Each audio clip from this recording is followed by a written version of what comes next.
올 여름이 유난히 더웠던 것 같습니다.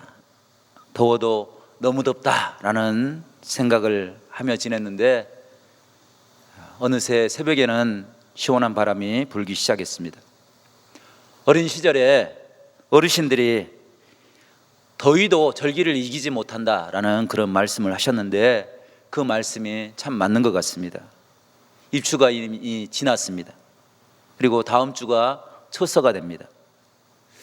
처서가 되면 모기 주둥이도 삐뚤어진다, 이런 이야기가 있더라고요.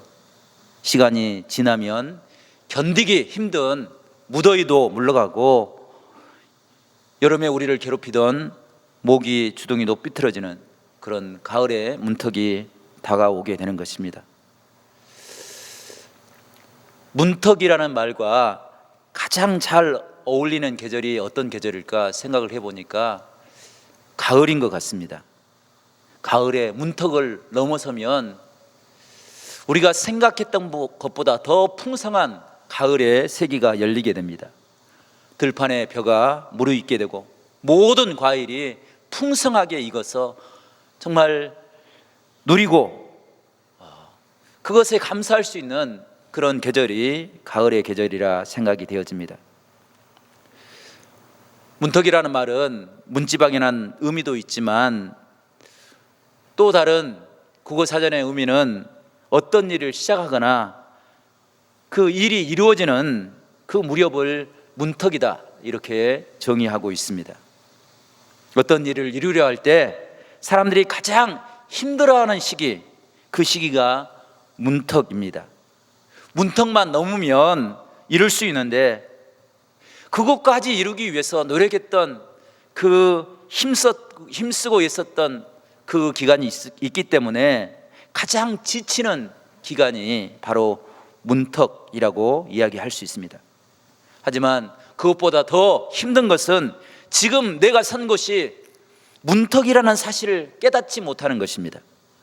고비만 넘어가면, 이 길만 통과하면 내가 이룰 수 있고 내가 꿈꾸는 것을 가질 수 있는데 그 문턱이라는 사실을 깨닫지 못해서 실망하고 포기한 사람들도 있다는 것입니다. 하지만 지금 내가 선 곳이 문턱이라는 사실을 알게 되면 내가 지금 비록 지쳐 있다 할지라도 더 힘을 내게 되고 더 참게 되고 더 인내하게 되는 것입니다. 그래서 문턱을 넘어설 수 있게 됩니다. 성도 여러분, 오늘 이 시간 예배할 때 우리 모든 성도들은 삶의 문턱을 뛰어넘을 수 있는 그런 축복이 있기를 간절히 축원합니다. 문턱에 이르러서 지쳐있는 우리 성도들을 하나님의 사랑으로 응원합니다. 그리고 여러분을 위해서 기도합니다. 특별히 우리 고3 수험생들이 수능 디데이가 95일 남았습니다. 수능의 문턱을 지나가야 합니다. 이 기간에 그들에게 정말로 필요한 것은 하나님의 은혜입니다. 그 은혜가 필요하기에 우리는 그들을 위해서 기도하지 않을 수 없습니다. 가을에는 청년들의 취업 시즌이 옵니다. 그리고 우리는 한 해를 마무리하면서 우리의 삶을 돌이켜보고 새로운 한 해를 준비하는 새로운 한 해의 문턱을 찾게 되는 것입니다. 성도 여러분, 우리가 이런 삶의 과정과 문턱 속에서 그것을 뛰어넘기 위해서 우리에게 필요한 것이 무엇입니까? 우리가 보아야 될 것이 무엇입니까? 그것을 고민하면서 한 주간 하나님의 말씀을 준비하며 묵상해 보았습니다. 이 말씀을 나눌 때 어떤 일인지 알지 못하지만 삶의 위기와 문턱을 맞이하고 계신 우리 성도들이 깨어서 그 문턱을 무사히 지나갈 수 있기를 간절히 바랍니다. 그래서 하나님의 아름다운 축복의 은혜를 우리 모두가 누리며 살아갈 수 있는 복된 신앙의 사람들이 될 수 있기를 간절히 축복합니다. 오늘 말씀을 보게 되면 이스라엘 백성들이 애굽을 지나서 출애굽을 해서 첫 번째 맞이한 사건이 기록되어 있습니다. 그 사건이 바로 홍해 사건입니다.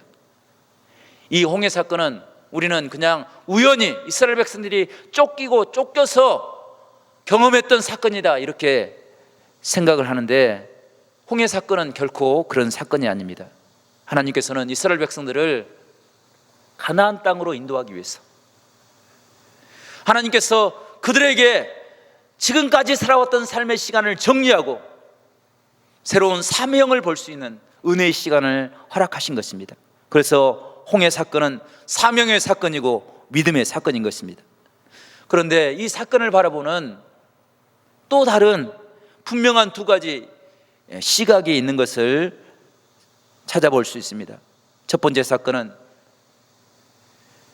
지금 내가 선 자리가 어디인지 알지 못하고 하나님의 은혜 없이 절망하고 좌절하는 삶의 모습입니다. 전후 사정을 알지 못하고 현재 고통에 갇혀 있는 그런 시각입니다. 이스라엘 백성들이 눈을 열어서 보았는데 눈앞에는 홍해가 있습니다. 그리고 뒤를 돌아서 보았는데 그곳에는 바로의 군대가 있었습니다. 앞으로도 뒤로도 갈 수 없는 그런 어려움 가운데 빠져 있었습니다. 이런 상황만을 지켜보고 있으니까 그들은 절망하고 좌절하는 것입니다. 모세를 향하여 원망합니다. 우리의 죽을 자리가 애굽에 없어서 우리를 이곳까지 인도했냐고 모세를 향하여 원망하는 것입니다. 두 번째 사건은 이 절망 가운데서도 하나님의 언약을 붙잡는 믿음의 시각이었습니다. 모세의 눈에도 홍해가 보이지 않을 수 없습니다. 모세도 바로 뒤에 추격해온 애굽의 군대를 틀림없이 보았을 것입니다.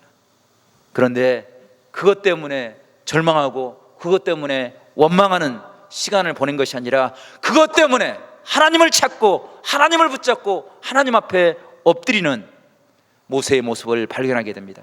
모세에게 언약이 있었기에 그는 하나님의 능력을 볼 수 있었습니다. 오늘 13절 말씀 보게 되면 모세가 무엇을 붙잡고 있는지 무엇을 보았는지를 우리가 분명하게 깨달을 수 있는데 오늘 13절 말씀을 저와 여러분이 한번 읽어보겠습니다. 시작. 모세가 백성에게 이르되 너희는 두려워하지 말고 가만히 있어서 여호와께서 오늘 너희를 위하여 행하시는 구원을 보라. 너희가 오늘 본 애굽 사람을 영원히 다시 보지 아니하리라. 아멘. 성도 여러분, 모세도 두려웠습니다. 모세도 홍해가 정말 푸른빛으로 깊은 그 바다가 두려울 수밖에 없었습니다. 당시 애굽의 군대는 세계 최강의 군대였습니다. 그 군대가 한 번 쓸고 지나가면 누구도 그 군대를 감당할 수 없는 그런 어려움이 있었습니다. 그럼에도 불구하고 모세가 본 것은 두려움이 아니라 그들 가운데서 능력으로 이스라엘 백성들을 구원하시는 출애굽 가운데서도 하나님께서 은혜를 베푸셨던 그 하나님을 보았기에 모세는 홍해가 절망이고 끝이 아니라 가나안 땅으로 들어가는 축복의 문턱인 것을 깨닫게 되었습니다. 그리고 하나님의 은혜를 향하여 담대하게 엎드려 기도하고 지팡이를 들고 나아갔습니다. 그때 홍해가 열린 것입니다. 성도 여러분, 혹 지금 어려움의 위기를 맞이하고 삶의 고통의 문턱을 지나가고 계시는 성도들이 계십니까? 오늘 말씀을 통해서 하나님의 뜻을 깨닫고 그 길을 믿음으로 당당하게 승리해 나갈 수 있는 복된 은혜가 우리 가운데 있기를 간절히 축원합니다. 성도 여러분, 모세가 본 것은 무엇입니까? 우리는 모세를 통해서 무엇을 보아야 합니까? 첫 번째, 모세는 막아주시고 열어주시는 분은 오직 하나님이라는 사실을 깨닫고 하나님만을 의지하였습니다. 하나님께서 모세를 통해서 애굽에 10가지 재앙을 내렸습니다. 10가지 재앙은 사람의 힘으로 막을 수 없는 그런 심판이었습니다. 10가지 재앙을 내릴 때 모세가 눈을 들어서 하나님이 행하시는 일들을 보았습니다. 그런데 놀라운 것은 하나님이 재앙을 내리겠다 말씀하시고 그 재앙을 모든 사람들에게 다 내린 것이 아니라 애굽 사람들과 이스라엘 백성들을 구별하셔서 하나님께서 긍휼의 은총을 베풀어 주었습니다. 애굽의 온 백성들에게 질병과 우박과 어둠의 권세가 임할 때 하나님께서 이스라엘 백성들의 길을 막아주시고 지켜주시고 보호하여 주셨습니다. 모세가 이것을 깨닫고 하나님 앞에 엎드리지 않으냐 하지 할 수 없었습니다. 홍해를 만났을 때 그것 때문에 절망하는 것이 아니라 그것 때문에 하나님의 은혜를 구할 수밖에 없는 자신의 모습을 철저하게 깨달은 것입니다. 성도 여러분, 애굽에 열 번째 재앙이 내릴 때 그 열 번째 재앙을 누가 피할 수 있었습니까? 애굽의 왕 바로도 자신의 권세로 하나님의 재앙을 피할 수 없었습니다. 애굽의 군대 장관도 군대의 힘으로 하나님의 재앙을 막을 수가 없었습니다. 애굽에 많은 제자들이 있었습니다. 그 지혜로 하나님의 재앙을 피할 수 없었습니다. 오직 하나님의 언약의 말씀을 붙잡고 양을 잡고 어린 양의 피를 문설주에 바른 그 백성들만이 하나님의 구원의 은혜를 얻을 수 있었다는 것입니다. 이것이 하나님이 이스라엘 백성들을 지키는 능력이고 하나님이 이스라엘 백성들을 인도하시는 축복인 줄로 믿습니다. 우리가 읽지 않았지만 출애굽기 14장 20절부터 28절까지 말씀 보게 되면 하나님께서 이스라엘 백성들을 막아주시는 그 놀라우신 은혜를 기록하고 있습니다. 20절 보면 애굽의 군대와 이스라엘 백성들 사이에 하나님께서 은혜를 베푸시는데 큰 어둠, 깊은 어둠이 임하였습니다. 흑암이 그들을 가로막았습니다. 누구도 그 어둠을 뚫고 지나가지 못하도록 하나님께서 지켜주시니 애굽의 군대가 그들의 마병과 병거가 지나갈 수가 없었습니다. 이것이 이스라엘 백성들이 하나님의 은혜를 의지하여서 이겨낼 수 있는 축복이었습니다. 성도 여러분, 이 은혜가 우리가 믿고 의지하는 하나님의 능력인 줄로 믿습니다. 저는 이 말씀을 묵상하면서 문득 우리 교회에서 한 청년이 경험했던 신앙의 경험이 떠올랐습니다. 그 청년이 취업을 준비하기 위해서 취업을 준비했습니다. 제가 기억하기로는 그 청년은 조리사, 요리하는 일에서 공부했습니다. 그래서 호텔이나 대기업 조리사로 취업을 준비하고 기도하였습니다. 대학 다닐 때 조리사 대회에 나가서 많은 상을 수상했습니다. 학교에서도 교수들에게, 친구들에게 인정을 받고 살았습니다. 그래서 그 청년이 취업하는데 큰 어려움이 없을 거라고 기도하면서도 큰 걱정은 하지 않았습니다. 생각대로 그 청년은 대기업 리조트에 조리사로 취업을 했습니다. 그런데 코로나19 상황이 터졌습니다. 합격했는데 이제 가서 일을 하면 되는데 취업을 보러 한 것입니다. 그 모습을 보고 어떻게 이런 일이 일어날 수 있을까? 저도 마음에 상심이 찾아왔습니다. 실망감이 컸을 텐데 그 청년은 다시 공무원 시험을 준비했습니다. 그리고 온 가족들이 새벽에 나와서 자식을 위해서 기도했습니다. 1년 동안 준비를 했는데 지금 공무원 시험 1년 준비해가지고 합격하기가 그렇게 쉽지가 않습니다. 그래서 안타깝게도 그 청년이 낙방하고 말았습니다. 또다시 한 해를 공무원 시험을 준비하는 그에게 얼마나 큰 스트레스가 있었겠습니까? 부모도 그 아들을 바라보면서 얼마나 안타까움을 가지고 있었겠습니까? 그런데 기도하고 또 기도하니까 하나님께서 놀라운 은혜를 베풀어 주셨습니다. 그것은 작년에 합격했던 곳에서 연락이 왔습니다. 아직도 그곳에 취업하기를 원한다고 한다면 작년에 합격을 인정해 주겠다는 것입니다. 그래서 그 청년은 지금 그곳에서 수습기간을 보내고 있습니다. 저는 이 청년이 다시 취업하는 것, 그것도 너무나도 기쁘고 감사합니다. 그런데 더 기쁜 것은 하나님께서 자신의 삶의 과정과 문턱을 통해서 살아계신 하나님을 만날 수 있도록, 하나님을 고백할 수 있도록, 믿음을 간증할 수 있도록 하나님께서 인도하셨다는 것, 그것이 더 크고 놀랍다는 것을 고백하게 됩니다. 성도 여러분, 우리가 일이 잘 풀리는 것, 그것도 복된 일입니다. 그런데 일이 풀려지는 과정 속에서 하나님을 깨닫고 하나님을 만날 수 있다는 것, 그것은 정말 하나님의 특별한 은혜이고 특별한 축복인 것입니다. 성도 여러분, 우리에게도 이런 하나님의 예비하신 축복이, 하나님이 예비하시는 능력이 우리 가운데 임할 수 있기를 간절히 축원합니다. 그래서 날마다 기도가 없이는 한순간도 살 수 없습니다. 고백하며 살 수 있기를 바랍니다. 삶에 문제가 있을 때마다 몸부림치며 하나님의 능력을 구할 수 있는, 그래서 우리의 삶의 위기 문턱을 뛰어넘을 수 있는 그런 축복이 우리 가운데 있기를 간절히 축원합니다. 성도 여러분, 혹 우리 가족 중에 암으로 수술을 계획하고 계시는 분이 계십니까? 그것 때문에 절망하고 좌절하는 것이 아니라 그것 때문에 오히려 하나님의 은혜를 구할 수 있는 놀라운 은혜가 우리 가운데 있기를 간절히 바랍니다. 왜냐하면 그 수술은 암의 세포를 떼어내고 건강을 향하여 나가는 그런 하나님의 허락하신 축복의 회복의 문턱인 줄로 믿습니다. 물질의 문제로 인해서 어려움을 겪고 계시는 분들이 계십니까? 그것 때문에 절망하며 좌절하는 것이 아니라 그것 때문에 하나님을 구할 수 있기를 간절히 바랍니다. 그래서 하나님이 문을 열어주시는 그런 아름다운 축복을 우리 모두가 경험할 수 있기를 간절히 바랍니다. 취업을 준비하는 청년들에게도 이런 축복이 있기를 간절히 바랍니다. 우리 사랑하는 고3 수험생들에게도 하나님께서 동행하여 주시고 하나님께서 지혜를 더하여 주시고 하나님께서 함께 하시는 놀라운 축복이 있기를 간절히 축원합니다. 그래서 이스라엘 백성들이 홍해를 뛰어넘어 가나안의 축복을 누렸던 것처럼 우리도 하나님이 약속하신 은혜의 말씀을 붙잡고 날마다 주의 영광을 보며 살아갈 수 있는 우리 모두가 될 수 있기를 간절히 축복합니다. 두 번째로, 홍해는 우리가 날마다 준비하며 통과해야 될 구원의 통로인 것입니다.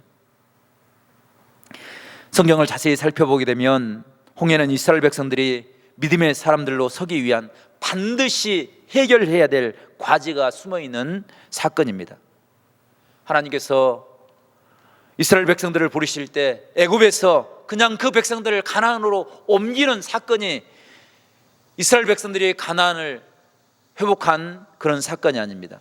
하나님께서는 애굽의 사람을 가나안의 사람으로, 하나님의 사람으로 변화시키기 위해서 인도하신 사건이 출애굽 사건이었고 가나안의 축복의 사건이었습니다. 애굽 사람들은 하나님이 없습니다. 소망이 없습니다. 하루하루 먹고 사는 것, 그것에 만족하면서 자신들의 쾌락을 바라보며 살아갔던 사람들이 애굽의 사람들입니다. 그런데 그것은 이스라엘 백성들에게 늘 올무가 되었습니다. 애굽에서 먹었던 고기, 마늘, 그것이 이스라엘 백성들이 바라보는 유일한 소망이었습니다. 그런데 그들을 하나님께서 변화시키고 바꾸기를 원했습니다. 하나님이 원하시는 이스라엘 백성들의 모습은 사람이 떡으로만 사는 것이 아니라 하나님의 입에서 나오는 말씀, 우리에게 약속하신 그 은혜의 말씀을 붙잡고 하나님을 의지하는 삶의 모습이었습니다. 그래서 이스라엘 백성들을 광야에서 낮추기도 하고 이스라엘 백성들에게 굶주림을 하나님께서는 때로 허락해 그들에게 연단의 시간을 인도해 주셨습니다. 성도 여러분, 지금 당장 우리가 굶고 있다고 그 굶음 때문에 하나님을 포기하는 것이 아니라 그 굶음 때문에 하나님을 볼 수 있기를 간절히 바랍니다. 하나님이 길을 열어주시면 닫을 사람이 없습니다. 하나님이 막아주시면 누구도 그 벽을 뛰어넘을 사람이 없습니다. 이스라엘 백성들은 그 은혜를 경험하고 그 은혜를 고백하고 있는 것입니다. 욥기를 보게 되면 욥이 큰 고난과 환난을 겪게 됩니다. 모든 것을 다 잃어버렸습니다. 건강조차도, 그가 소유한 모든 것도 다 잃어버렸습니다. 욥기 23장 1절부터 9절까지 말씀을 읽게 되면 욥이 얼마나 답답한 심령에, 얼마나 답답한 처지에 놓여 있는지 모릅니다. 욥이 고백합니다. 하나님이 보이지 않습니다. 하나님을 찾을 수가 없습니다. 고난의 이유도 알 수 없습니다. 내가 왜 이 자리에 서 있는지 알 수 없습니다. 그런데 하나님이 욥의 영안을 열어주시고 하나님이 계획하시는 은혜를 보게 하십니다. 그 은혜를 깨닫고 욥이 욥기 23장 10절 말씀에 이렇게 고백합니다. 그러나 내가 가는 길을 그가 아시나니 그가 나를 단련하신 후에는 내가 순금같이 되어 나오리라. 욥의 삶의 목적은 먹고 마시고 누리는 것이 아니라 하나님이 인정하시고 하나님이 순금처럼 연단하시는 그 은혜, 그것이 욥의 목표가 되었습니다. 그래서 그는 단련하는 과정을 원망이 아니라 감사함으로, 기쁨으로 걸어갈 수 있었습니다. 그것을 하나님께서는 은혜로 베풀어 주시고 견딜 수 있는 힘을 허락하여 주셨습니다. 우리의 삶이 그런 욥과 같은 축복의 삶이 될 수 있기를 간절히 축원합니다. 오늘 출애굽기 14장의 말씀을 배경으로 복음성가를 하나 만들었는데, 그 복음성가의 내용이 이렇습니다. 하나님은 우리의 피난처가 되시니 환난 중에 우리의 힘과 도움이시라. 너희는 가만히 있어 주가 하나님 됨 알지어다. 열방과 세계 가운데 주가 높임을 받으리라.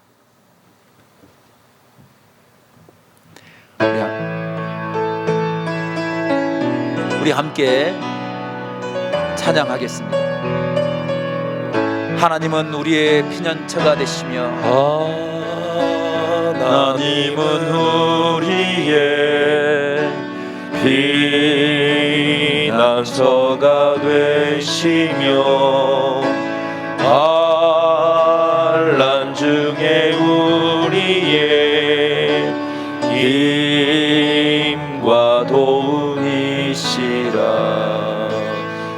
너희는 가만히 있어 주가 하나님 됨알지어다. 열방과 세계 가운데 주가 높임을. 우리 다시 한번 찬양하겠습니다. 하나님은 우리의 피난처가 되시며 하나님은 우리의 피난처가. 하나님, 우리가 환난 중에 우리를 도우시고 인도하시는 분이 하나님이십니다. 우리가 믿고 따를 때 하나님께서는 능력으로, 지혜로, 긍휼로 우리와 함께 하십니다. 너희는 가만히 있어 주가 하나님 됨알지어다. 열방과 세계 가운데 주가 높임을. 우리 다시 한번 고백하겠습니다. 너희는 가만히 있어. 너희는 가만히 있어